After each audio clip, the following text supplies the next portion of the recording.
warahmatullahi wabarakatuh.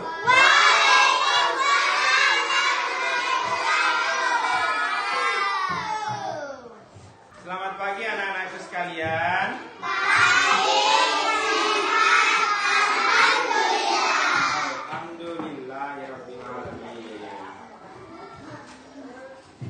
Pertama-tama marilah kita memanjatkan puji syukur kepada Allah Subhanahu wa taala dengan bersama-sama mengucapkan alhamdulillah.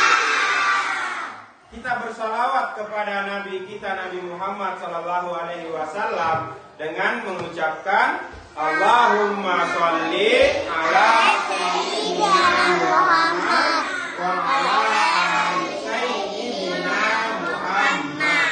sekalian, sedikit sebelum Bapak masuk kepada materi kita selanjutnya, Bapak membahas sedikit materi yang kemarin yang pernah Bapak berikan, yaitu seputar materi tentang surah Al-Asri. Sebagaimana yang pernah kita pelajari kemarin, apa sih artinya surah Al-Asri? Ayo, ada yang masih ingat?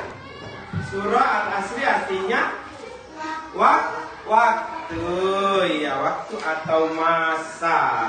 Di mana dalam surah Al-Asri kita diperintahkan untuk senantiasa menghargai waktu, disiplin waktu, tidak menggunakan waktu kepada hal-hal yang hanya merugikan kita, hanya membuat kita terlena oleh kehidupan dunia. Nah, makanya Allah bilang manusia itu berada dalam kerugian. Al-Asr ayat kedua ya. Nah, Allah melanjutkan di ayat ketiga, kecuali orang-orang yang beramal soleh dan senantiasa berpesan dalam ketakwaan, saling mengajak untuk senantiasa bersabar dikala kita mengalami cobaan atau ujian. Ya, selanjutnya anak-anakku sekalian, kita masuk kepada materi yaitu pelajaran ke-9.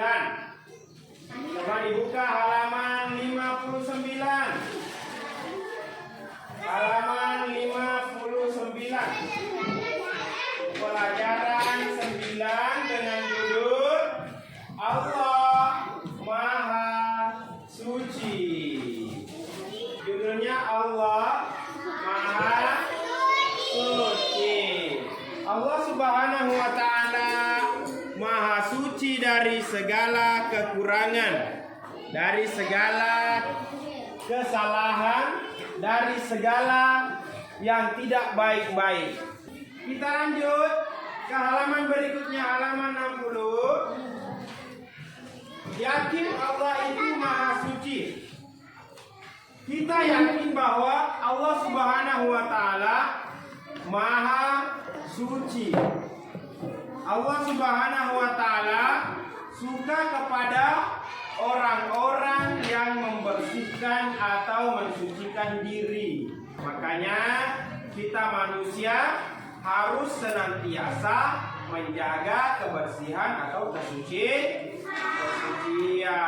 Manusia harus senantiasa mensucikan diri kita, mulai dari membersihkan yang lahir dulu, maksudnya yang nampak, yang kita lihat.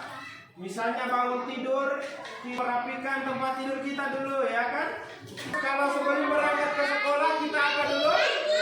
Mandi dulu. Iya. Apalagi kegiatan apa yang dilakukan saat mandi? Ada sikat gigi,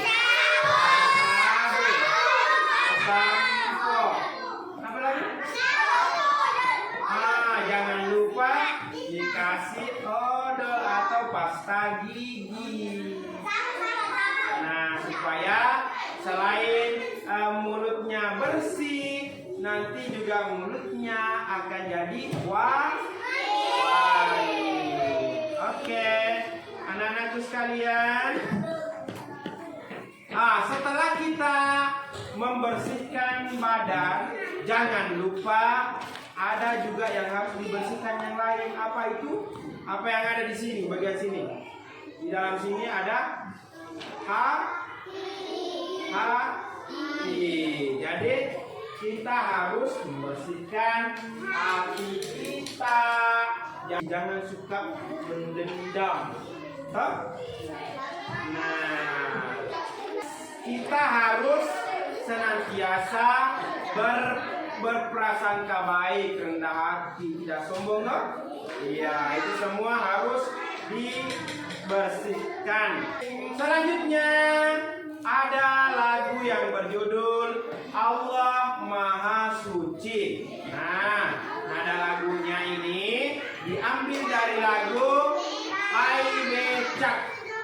Nah, coba kita nyanyikan dengan terlebih dahulu mendengarkan Bapak yang menyanyi dulu ya. Nanti kalau sudah Bapak contohkan lagunya, baru anak-anakku yang disuruh ya.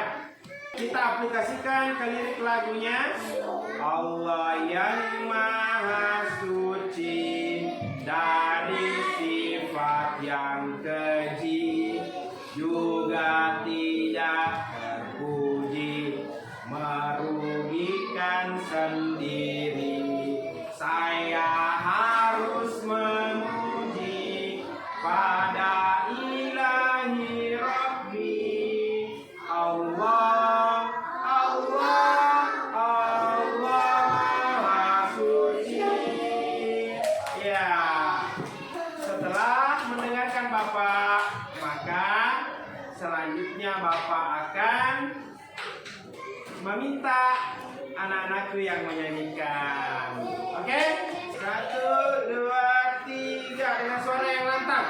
Allah yang Maha Suci dari sifat yang keji, juga tidak terpuji, merugikan sendiri. Saya harus memuji pada ilahi Rabbi Allah, Allah Maha Suci. Selanjutnya adalah sikap kita adalah kita harus percaya dan yakin bahwa Allah itu Maha Suci. Suci itu artinya apa sih? Ada yang bisa jawab pertanyaannya Bapak? Apa itu suci? Suci ini di sini nak, bukan nama orang. Suci apa itu suci nak? Suci adalah bersih dari segala sesuatu yang kotor. Ya, selanjutnya anak-anakku sekalian, kita masuk kepada Al-Qudus. Apa artinya Al-Qudus? Al-Qudus merupakan salah satu dari Asmaul Husna. Apa itu Asmaul Husna? Nama-nama yang baik bagi Allah. Ada berapa Asmaul Husna? Ada 99. Salah satu Asmaul Husna adalah Al-Qudus.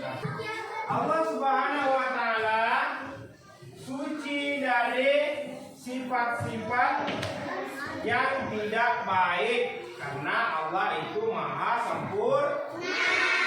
Memasucikan Allah atau mensucikan Allah Subhanahu wa taala itu termasuk ibadah. Apa artinya ibadah termasuk ibadah? Berarti kalau termasuk ibadah berarti kita mendapatkan pahala. Ada tidak yang mau dapat pahala? Nah, makanya kita diperintahkan untuk memahasucikan Allah karena kita termasuk makhluk Allah. Apa itu makhluk? Ada yang tahu apa itu makhluk? Seseorang. Ada jawaban yang lain? Manusia. Ada yang lain?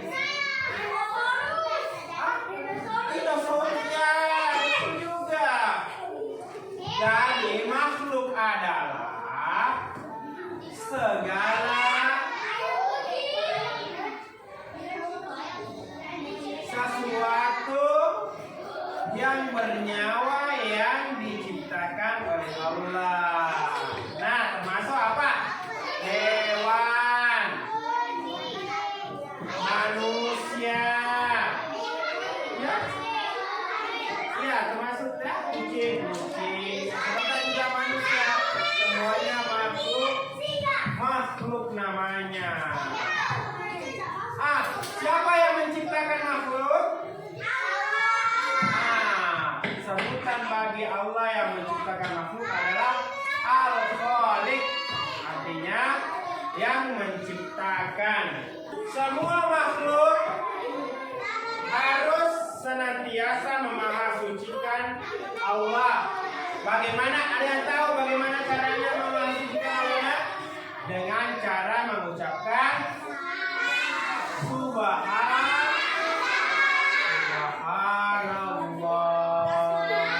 Kapan itu waktunya kita mengucapkan Subhanallah? Ketika katanya ini saja ketika kita berzikir dalam salat ya. Ada yang lain? Iya masih ya. Ketika kita mengucapkan Subhanallah, ketika kita melihat kemahakuasaan Allah, misalnya kita melihat pemandangan yang indah, pemandangan yang cantik. Wah, apa yang kita ucapkan? Kita mengucapkan Subhanallah.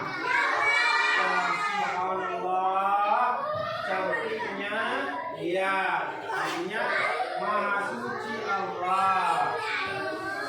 Kapan lagi kita mengucapkan Subhanallah? Ketika kita melihat sesuatu yang tidak baik. Subhanallah, kenapa begitu di sana? Astagfirullah. Seperti itu ya. Ketika kita juga mendengarkan sesuatu yang menggembirakan, kita mengucapkan apa aja? Subhanallah. Bapak minta ketenangannya. Tepuk tenang. Bila aku sedang duduk, maka aku harus tenang. Tenang. Selanjutnya tepuk anak soleh. Aku rajin sholat.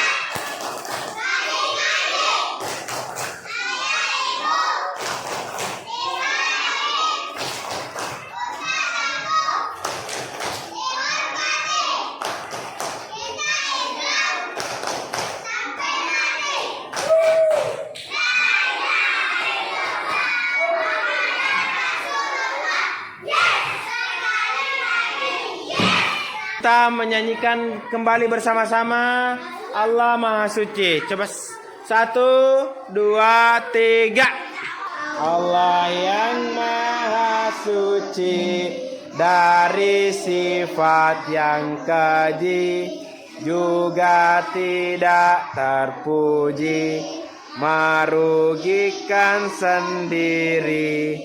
Saya harus memuji pada ilahi Rabbi Allah, Allah, Allah Maha Suci. Oke, tepuk tangan. Semuanya pintar ya. Oke, jadi sebagai kesimpulan dan sebagai penutup, kita harus senantiasa berprasangka atau berpikiran positif terhadap Allah Subhanahu wa Ta'ala, karena Allah Subhanahu wa Ta'ala maha sempurna, tidak ada cacat yang dimiliki oleh Allah Subhanahu wa Ta'ala. Jadi makanya Allah Subhanahu wa Ta'ala itu maha suci. Selanjutnya kita mengerjakan tugas-tugas yang ada di halaman 61. Ya, selamat bekerja. Silakan.